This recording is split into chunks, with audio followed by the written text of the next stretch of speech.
Revilo Creations. I'd seen a lot of shit when I was just a youngin'. Snuggle right up under wings, I love my fucking brothers. I was the youngest one among them, trying to prove my toughness. Niggas going to my body, swore I was the roughest. Hung around a bunch of niggas, always into something.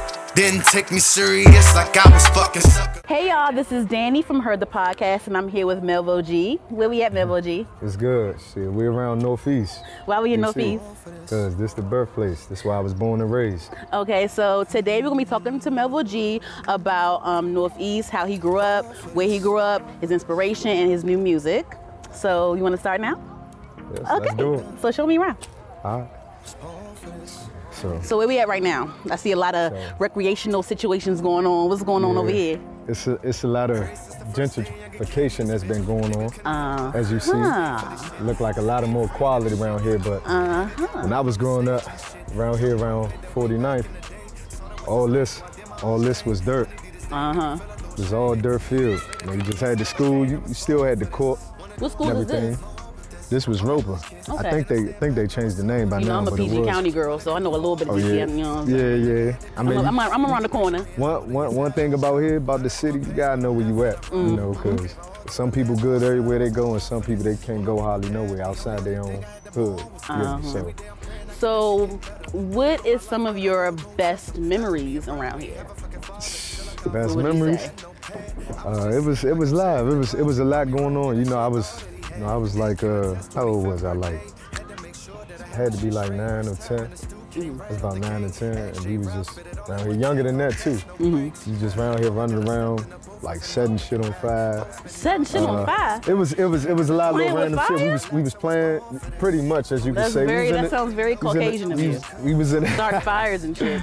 Yeah, we set fires on fire. I mean, I ain't gonna lie, I ain't sparked the lighter, but you know, somebody did, and we was just there observing. How would y'all start fires? I would like burn wood or burn trash cans, newspapers and stuff, and throw it in the trash can? Like, how would y'all do that? Everybody here know about them big lighters. We saved ours from 4th of July, every 4th of July. We stacked up, and we just did random shit to entertain ourselves and each other, you know.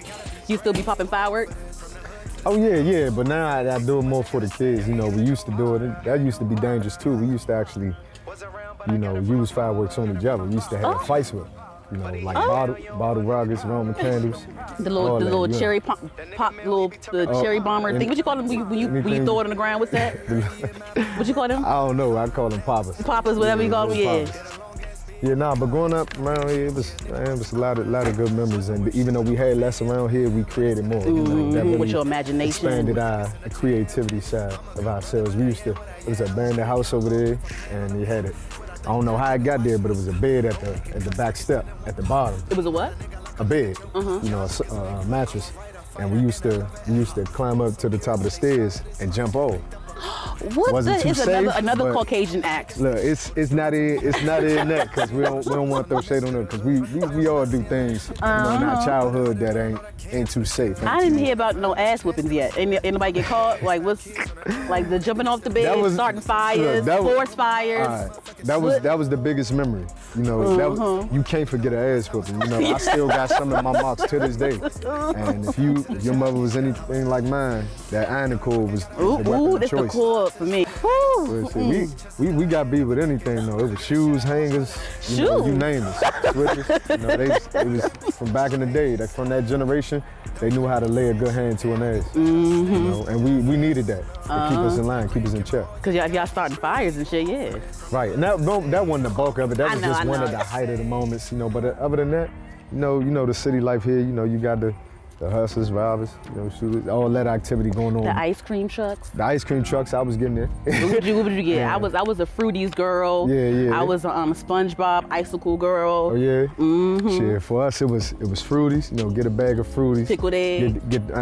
Not me. Not a pickled egg. But the David seeds, the sunflower seeds. Yeah, I used to. Got the nacho cheese or the ranch. We used to have debates about that. Then you get a Big Burst back when they was 35, 50 cents. Then they stopped populating.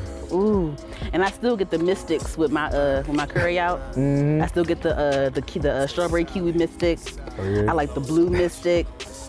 What's your signature curry out order? Oh, shrimp and broccoli, white rice. Shrimp and broccoli. With a Mystic. See here. Never fail. You get 4 wings, fries, mumbo sauce, right salt, off pepper, right off East ketchup, Avenue? on everything. Yeah, or anywhere around the city. That was the signature to get. And enlargements.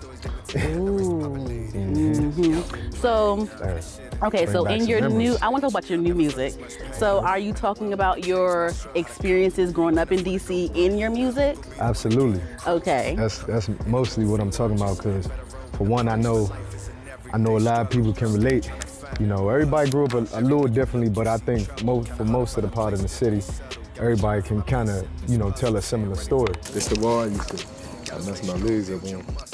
We kind of, you know, relive a lot of our good memories that we had, because it ain't been too good lately.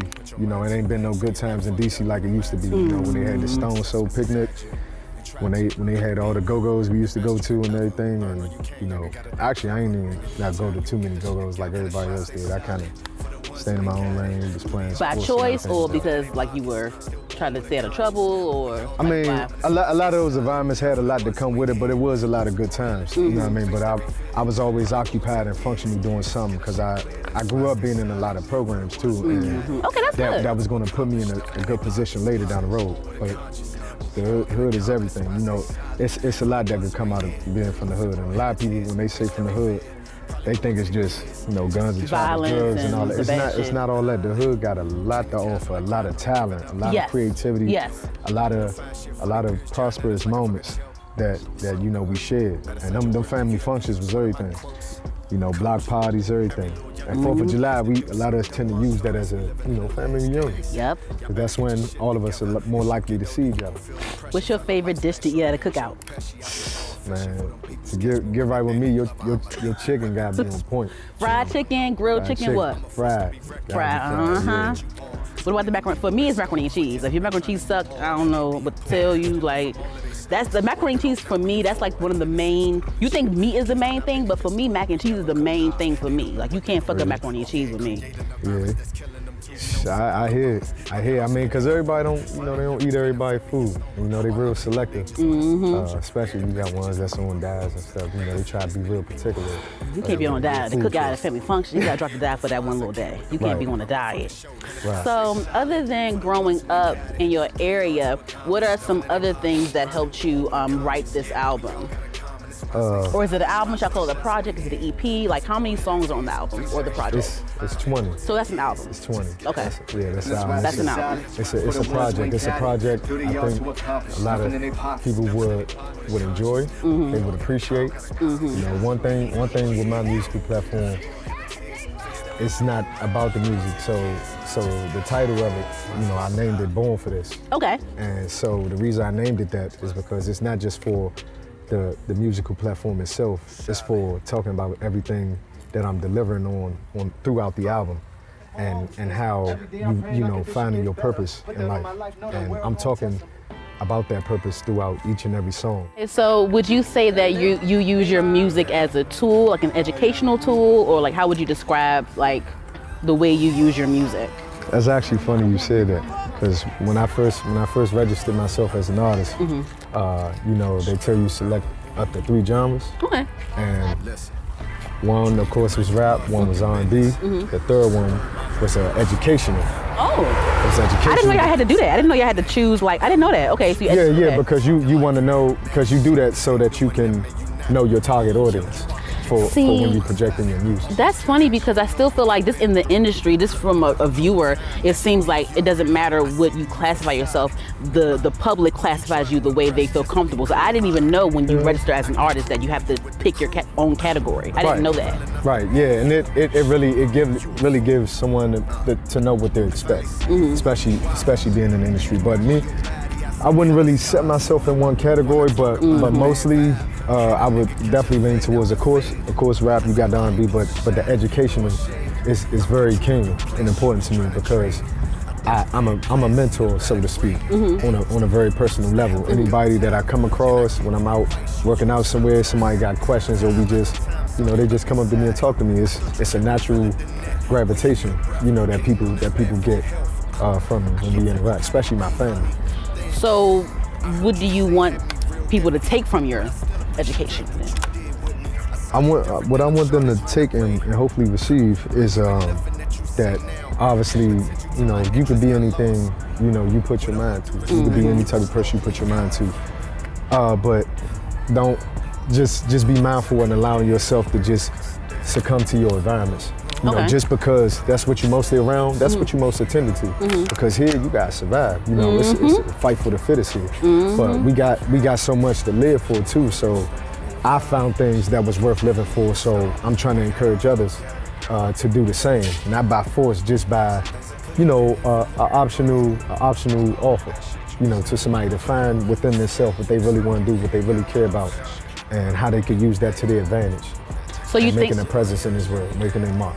Okay, so you think that you found your way by, because I know that you mentioned that you involved yourself in like other activities. Yes. You know what I mean? So you think that you found yourself in those activities that you did, extracurricular activities that you did, or just from people that were around you, like your parents, or like friends, or like, how do you think that you came up with that on your own? It was everybody and everything. Everybody I had experiences with, people I even talked to at the bus stop, you know, catching Metro. That was, you know, our main source of transportation, you know, over the years before. You know, people got whipped to start driving, but it still is. But it was something about catching the bus on the train, because you more than likely to catch up or run into people that you ain't seen in years, you went to school with, anything. And it's actually I think it's a network platform, because, you know, it's a segue to, you know, getting to other places, other sides of the city. Because it's not just Northeast here.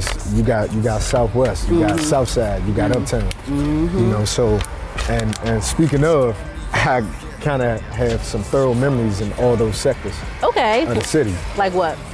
Like Uptown, I was uptown for about 11 years, you know, living there, so I got to see how things were living in there and going to school on that side of town. And I actually stayed in school on that side of town, even though I moved around the city. But this was like elementary, middle, or high school? This was elementary, middle, and high school. Okay. But I was like first starting off being born, of course it was around here, it was around Northeast. Then we moved up top, you know, by New Hampshire, and was going to school on Georgia Avenue, you know, the whole time Georgia we was Avenue. up. Yeah, oh yeah, all the avenues. Okay. I'm gonna hit all around the board. Okay. But not to say too much, but spent a lot of time up there, got to see different things from a different standpoint. Yeah, one of the buses. Yeah, I would have been running for it. I'm gonna catch the bus. That's one thing. If you try and get somewhere, you gonna catch that bus, all right? Run for it, you know? But they be being bad sometimes. But anyway, so spent a lot of time uptown. Got to meet a lot of people, be a part of a lot of things. But even though I was spending a lot of time uptown, we was residing there. Always spent a lot of time on this side too. You know, catching Metro, always being on the side. Always ride with my cousins, or whoever it may be. Then we moved to the south side. Moved to the south side and spent a good couple of years there. And then we moved back. South side, what, southeast? Yeah, okay. Southeast. And man, the city, something about being from here is we seen a lot of pain, but in this small city, it holds a lot. It packs a wallet, it really does. And a lot of good people, you know, came out the city and really made the best of their choices, you know, and their careers. They lucky. Right. They lucky. They lucky because a lot of people still falling victim to this day to the same things we've been succumbed to over the years, you know. And we deserve more than that, for real. We deserve more than that. Spend any time in Maryland? Oh yeah. This is like right there. I spent some time in Maryland, close Maryland. I would like to say, you know. What? Close Maryland. And when I say that, that's like just across, DC extended. So just across the DC line, whether it was Oxon Hill, by the south side, that's south side Maryland pretty much. Yeah. You got Lago, Central Avenue. C Pleasant, that's like Northeast Maryland. Yep. You know, so yeah. And then even uptown towards Silver Spring and all that, that's uptown. That's right uptown, yep, right on Georgia Avenue. Southwest, you make your way around. So what was the writing process like, creating your musical project? No. What was that like? It was everything, you know, because I'm an avid writer. So even you know, from English literature and everything from school, you know, I was very into reading and writing. So I was real good with trying to build a extensive vocabulary, or just, you know, playing around with words. And growing up but around rap and R&B and everything, lyricism was everything. And I heard a lot of lyricism when Thank you. It's good. It's good, y'all. It's really good. The 5 songs that I heard out the 20, yeah, so far so good. Damn, only 5. That's a quarter of the way of the album. So with the writing process, just so you know, I only been doing this, you know, I only been recording for about 2 years, just under that. Okay. And but I always it sounds good for just 2 years. Like it sounds good. Cause when you start to dive into a craft, when you really spend a lot of time on it consistently and consecutively, you know, you can really bring out the best in your work. So one thing I had the advantage of, I study a lot of music, always did, always secretly wrote poetry and everything. Nobody knew. I used to goof around and play off a lot. I'm an athlete to this day, but I was athlete back then, so that took a lot of time out of me. But I had family that was in the business, and you know, they haven't met their success as they hoped to, but it's still a natural thing to have. It's actually a lot of artists that I've came across had no idea they was artists, but once we broke bread on that end, you know, we started feeding each other. You know. So what's the inspiration that you grab from other music? What do you like? The inspiration I grab from is the realism. You know when you could tell an artist is true to what they saying, and the music they projecting. You know, the sound they projecting. When you hear that pain, when you hear agony, you know, when you hear happiness, you know, and joy. When you hear a lot of things coming from these artists, but sometimes, you know, I don't know if it's with manager or whatever it may be.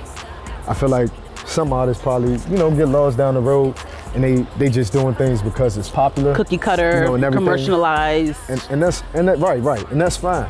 That's fine and all that, but something about me, and I know a lot of people I met from here, if you can't be true to your craft, it's like, why do it? You know, if your heart ain't in it, your mind ain't in it, and your hand is not in your work, it's like something about it don't feel right to me. And I get that from you because you said that you use your music as a tool, because a lot of times, and this is no shade, like a lot of times people use music to get famous, to get rich, to get this, that. But I feel like you're focused and you use your music and your gift and your craft the right way. I feel like it's never going to let you down as long as you just stay focused and keep on that path. But what artists do you like? Artists I like a lot of artists. It depends on the genre. It depends. Tell on me the timeline. somebody. Tell me something. I can give you the obvious. I heard some inspo when I was listening to one little song. I could give you the obvious. You know, I could give you the pop. I could give you the Nipsey. Okay. You know, I could give you the Jay-Z. That ain't obvious. Eminem. That's not obvious from you. Not from you. Okay. Because I feel like I heard it's a collection of different things coming from you. So I didn't think it was obvious. And then I could switch it over, especially to the women. I could give you Lauryn Hill. I can give you Erykah Badu. I can give you Diana Ross. I wasn't expecting that one. Whitney Houston. I can take you Mariah Carey. I can take you through anything musically, and I can tell you where I extracted, you know, that inspiration from. Tell me somebody. Tell me why. Michael Jackson. All right, Michael Jackson, for instance, his music was worldwide. It was global. A lot of people judged him on the way he became, especially the physical appearance. And that was the industry that got to him. Right. It could be, but in all essence, we don't know anybody's true story if we don't know them personally. We feel like we do because of the music, and that's our way of trying. But sometimes we not completely heard. I want to say, because that's the reason we doing this today, so people can see. You can be heard even though you're a guy. That I'm real. that I'm true to who I am and where I come from and what I'm trying to do. Okay. And what I'm going to do. So, did you work with anyone on this project, or like how are collaborations, how are collaborations important to you? All right, or how much are they important to you? So on the first project, you know, Melvo the album, if you didn't hear that, you know, hope you take the time to go through that and really digest that material. And tell us what Melvo the album is. What does that consist of? You know. That album was with none other than the great, you know, Lolo the Boss, you know, my fiance. So, and me being inspired by her, and it's funny, you know, how we met too, but that's a story for another day. But being as though seeing her being an artist, my family, let me get back to my family. being up underneath their wing, coming up under around the music, they really kept it in my head subconsciously. I was always the observer, and I was always in the background, just listening and taking it all in. So, just in case it was my time, I started doing my homework on myself on my own, just in case, so I could always be ready and prepared. But truth be told, I was nervous. First performance I had was down the Monument, and it's still on the YouTube. It's what was that, 97 maybe? 98, 99? Okay, and you sung? What you sang? Whatever you want to call it, I did it. What you but did? it was what you Usher My Way. Ooh, okay. Yeah, okay. It sound like something till you see that video. Man. For real? Okay. That was the early stage of Melvo G, but you know, but to get back to the point, that album, we really was angling, you know, the crowd of our people and showing them that what you can become and be out here, you know, being from a city like ours and an environment like ours.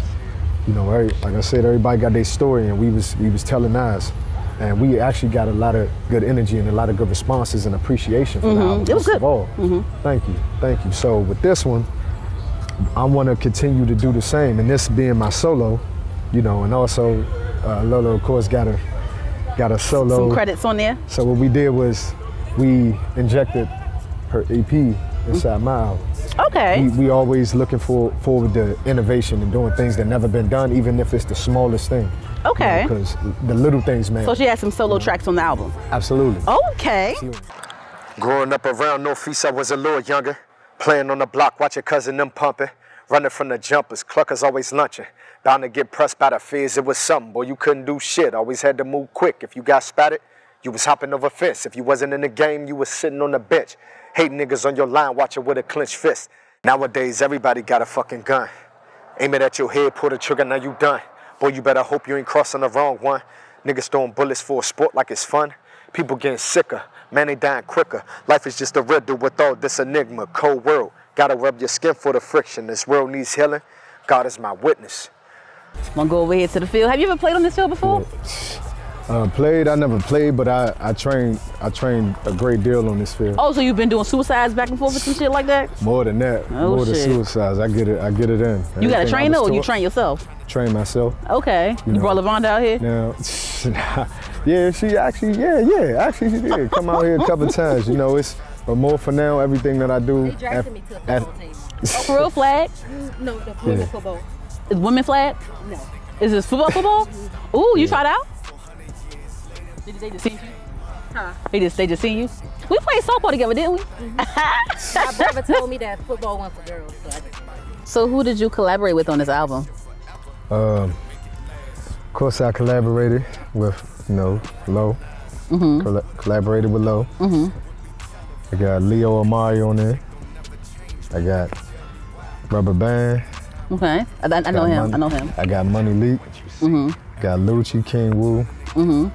I got Lucci who? You gotta be specific. You saying some Lucci. It's straight Lucci. Okay. That's what he says. So I'm trying to respect now his name. YFN. I'm respect. Nah, not Okay. YFN. Yeah, no, it's a whole different Lucci from here. And it was one more. Oh, T Code. Yeah. So and Lo got a couple features. Okay. She got Revo Bill. And she got Big Ma.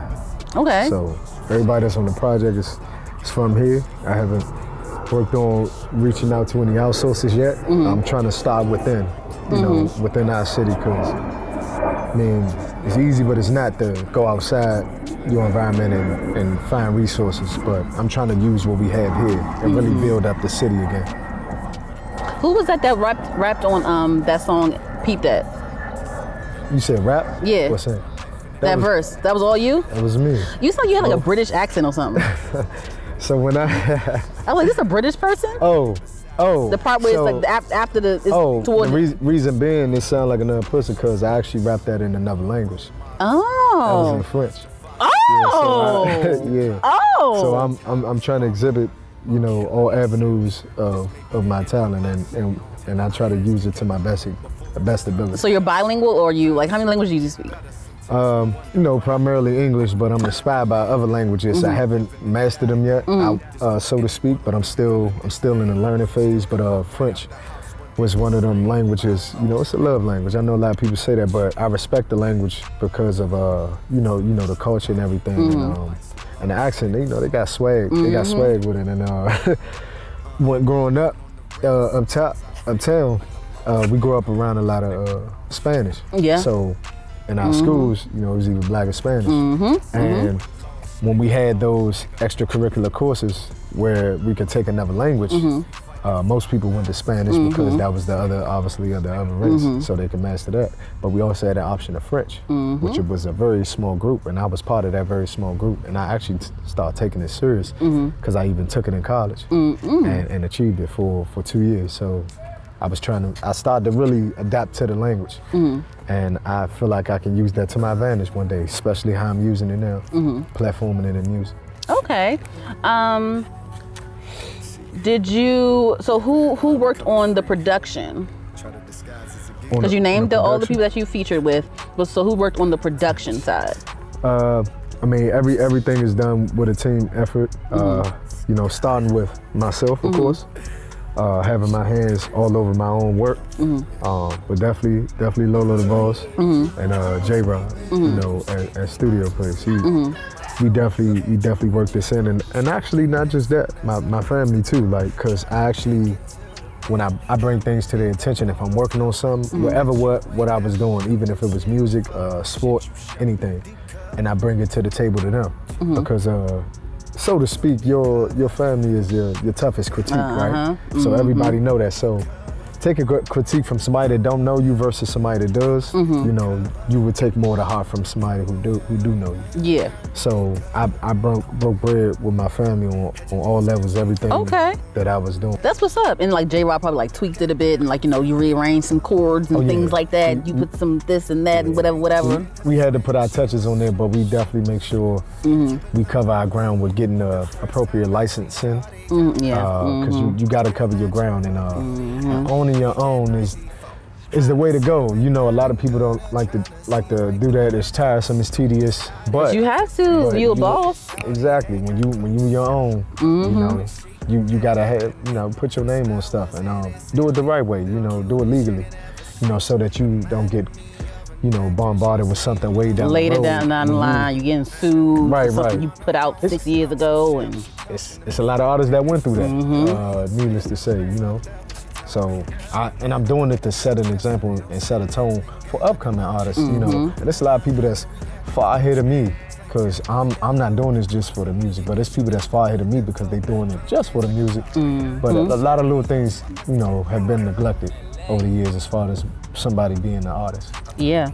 So if, let's say this project falls on the right ears and, you know, it blows up, do you see yourself in the quote-unquote industry? Because I know you said that you use your music for different reasons, but if this did blow up, because I feel like what I've heard so far, I'm not gonna lie, it's really good. Like, it's like good quality. It's like it's like radio type stuff. You know what I mean? So like, if this did blow up, would you see yourself in the industry?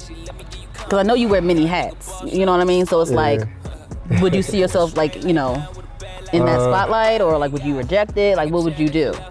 Nah, I definitely could see myself in that spotlight.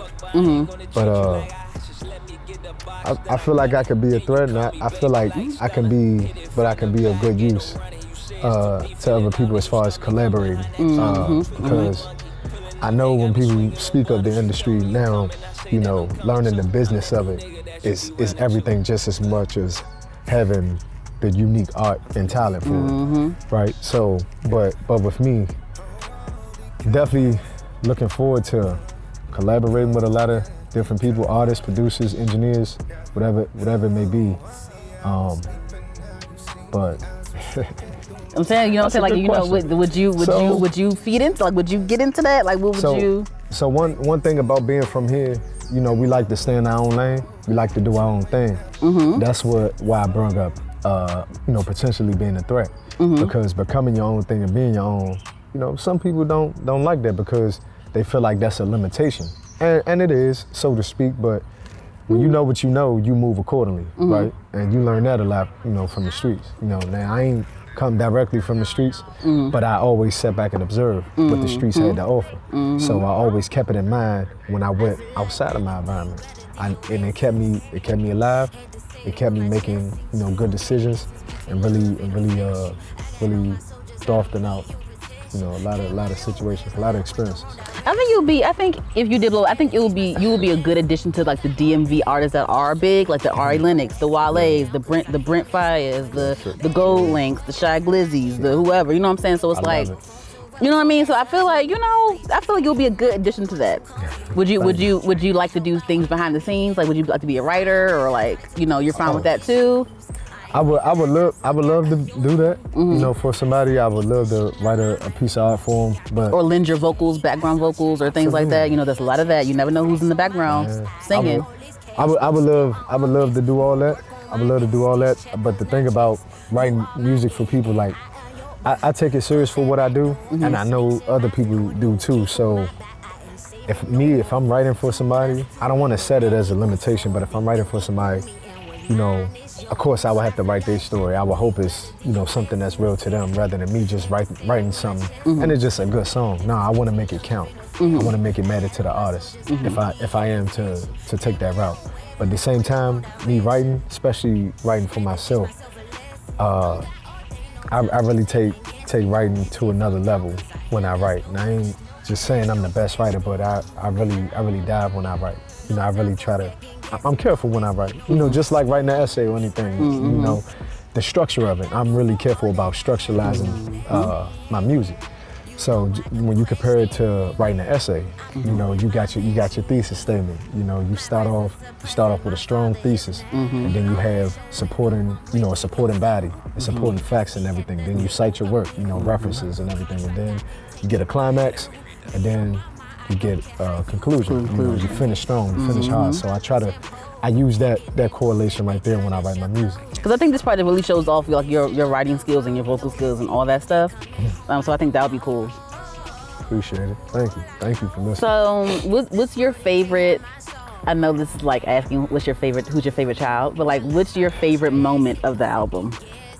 My favorite moment is when I get to, you know, I kind of speak it more on a personal note, because normally I'm not that interpersonal. Like you know, being from here, we had that natural mindset of like staying and keeping to ourselves. So I've kind of been opening up a little bit more, but I'm still keeping it, you know, a little sensitive.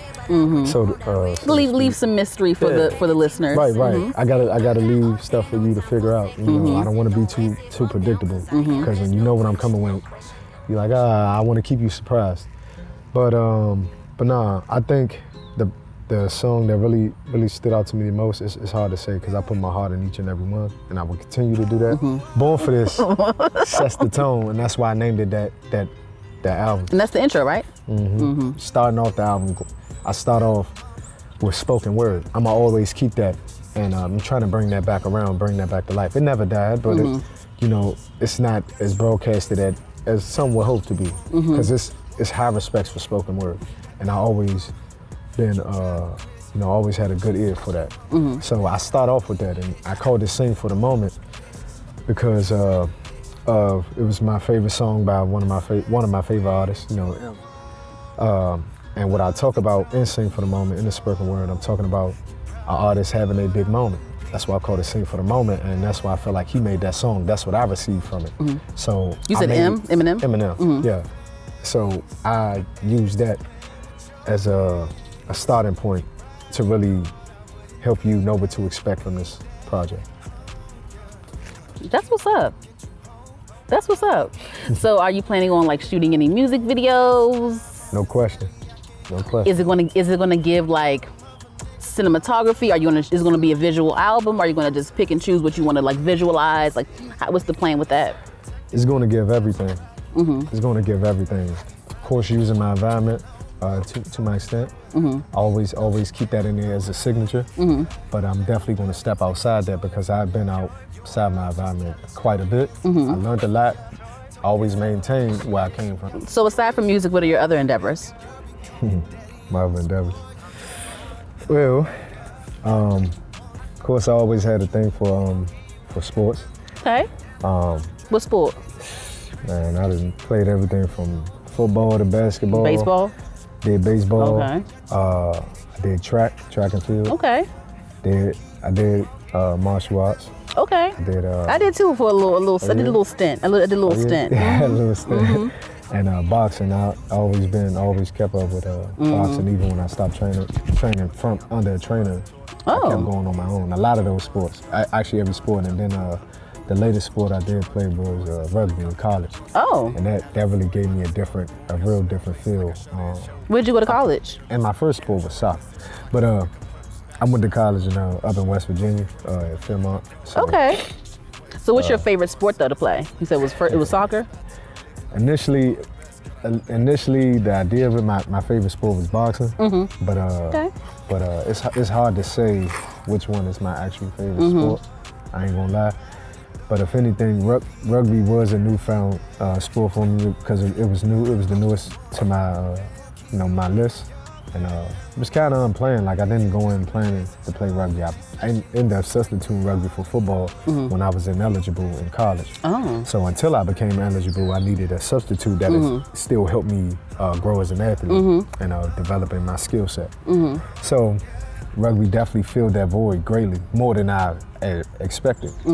And I started encouraging other people to play it. And a lot youngest from the city, they was up there with me. We ended up playing and we ended up taking over with it. I really made well with it.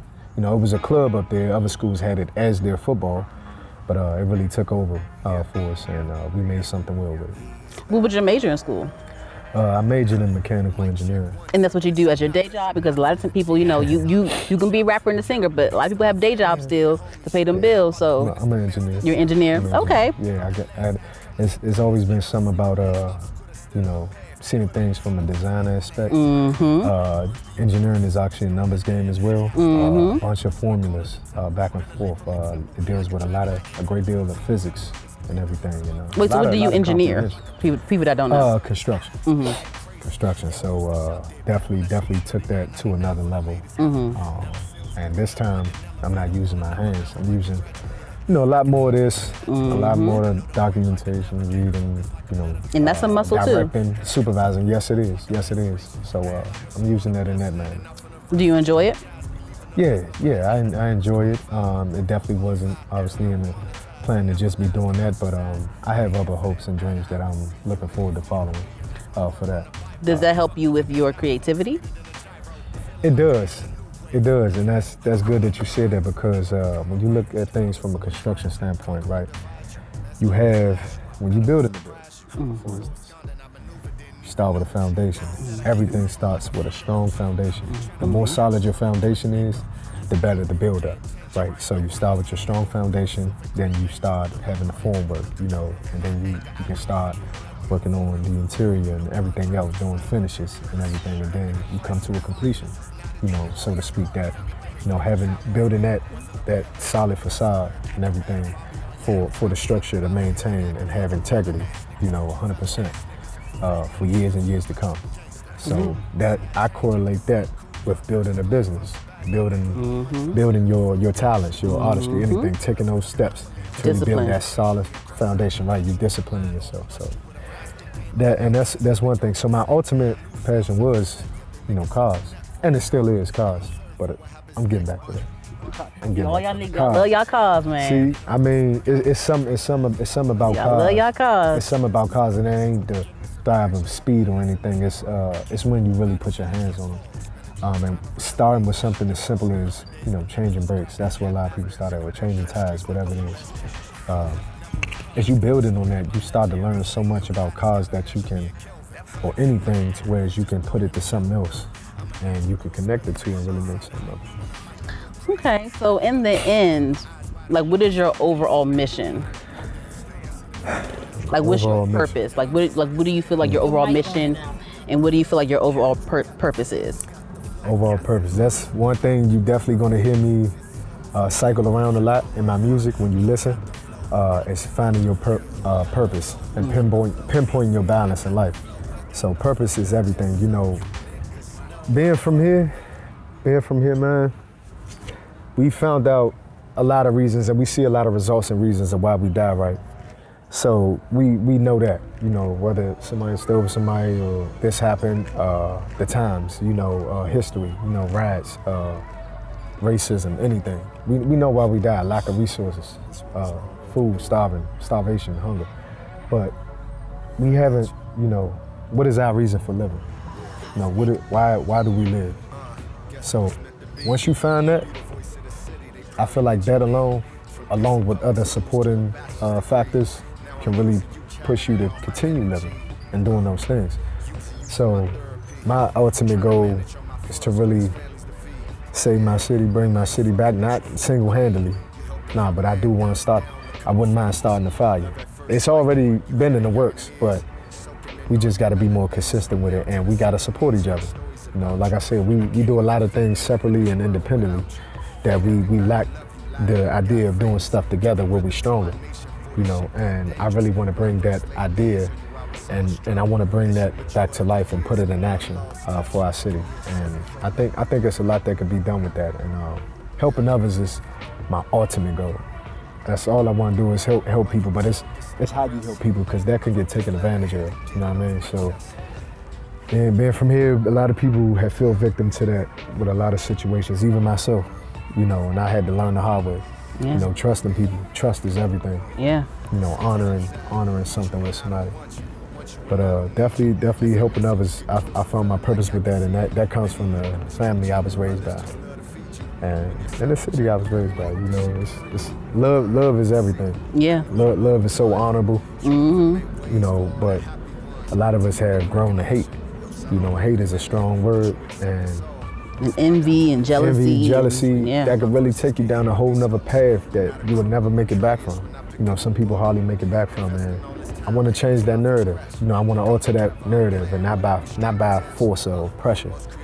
I want to do it to where it's there as an option, a great option that people can really gravitate towards. And you really be surprised you find out how many people really want to be like that, but when their environment got them so tainted, so molded, it's people that's great singers out here, great dancers. We got some of the best dancers, you know, from beating your feet to choreography, don't matter what it is. And we have so many talents, theatrics. We got so many people that want to be in the career field pursuing law or doctor, police, firefighter, anything. But we let our environment hold us down. You know, they put these chains on us and we can't break free from them. So we enslave ourselves to our environment. Now, you can also use being a product of your environment, it's a lot of resources out here that you can use to really make the best of your environment, as I said earlier. Like this field, rec center.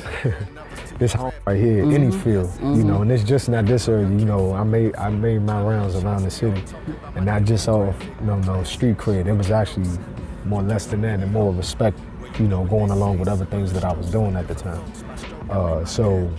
But being here, being on this field, is bringing back a lot of memories, you know, from middle school to high school, elementary. I spent a lot of time on this field. Yeah, and I think that your project will hear about love, growth, discipline, and all that stuff. That's why I can't wait for people to hear it. I can't wait to hear it in full for myself. So yeah, I think that's what's up. So when is it dropping? It's dropping in 2 weeks. In 2 weeks, what's the date? 2 weeks. What's the date? October 2nd. You sure? It's October 1st, but at midnight. At midnight? It goes until October 2nd. That's why I say that. All right. I'm hopefully people be ready. If anybody's still up at that time. Oh, we up. We know we be up. What day is that? Like a Thursday or something? That's a Friday going into a Saturday. So respectively, it'll be Saturday. So you know what I mean? I'm grateful for anybody that tunes in, and even if nobody likes it, that's okay. No, we gonna like it. We gonna fuck with it. But I'ma always send a message. I'ma keep working on what I'm working on, and I die by what I do. You know what I represent, and I hope anybody will do the same. You know, because I care about my city deeply. We lost a lot there, but it's a lot to be gained too. So I want to show people that hope ain't all that lost. Yeah, I respect that. Thank you. All right, y'all heard it here first. Melvo's album, Born for This, comes out October 1st at midnight. Where can they find you at? You can find me on any platform, you know, whether it's Apple Music, Spotify, you'll see it on YouTube, SoundCloud, Spinrilla. any one of those platforms, anyone that's out there. I didn't set no limit to where you can access the album. I know that's right. It's gonna be a nice little link in your bio, right? All with all the stuff. All right, cool. It's gonna be a nice as long as we can find, as long as we can navigate what we can pick and choose, that's all that matters. Because some people don't be putting their links in their bios, and I don't understand that. I'm gonna make sure you can get to me. So that's another challenge to talk about for another day, another interview. But definitely when I talked about opening up, this is my starting point into doing that, because I gotta let the people know. I gotta show them, you know, who I am, and show them not only who I am, who they can be if they want to be there. So I gotta do that by networking and building my network, because it's gonna build my net worth. We know that, and that's for anybody else that's really hoping to build on themselves. That's right. All right, well, thank you for this interview. I really enjoyed speaking with you. Thank you. I'm Danny of Heard the Podcast. You can follow Heard the Podcast on Twitter and Instagram at Heard the Podcast. It's HERD the Podcast. You can find Heard the Podcast on all podcast streaming platforms at Spotify, Apple Music, SoundCloud, iHeartRadio, all those places. Thank you again. Thank you. It was a pleasure. We out. Melvo G, out. All right, we about to start, y'all. Y'all can't be talking to us. Melvo G. Ready? All right. Okay, y'all. You don't like low angles though, do you? I don't. My boobs look big. No, I mean, Look fine. Melvo's album, Born Like This, comes out October. Is it what? Born from? What is it? It's Born for This. Born for This. Shit. start that host, man. Just start that host. It's okay. It's okay. Born She like said, this. born like I was thinking. But I definitely always planned to go to school for mechanical engineering. Where'd you go to college? What? Dude, how my lashes? You was gonna say something? Oh, me? Yeah, you was talking.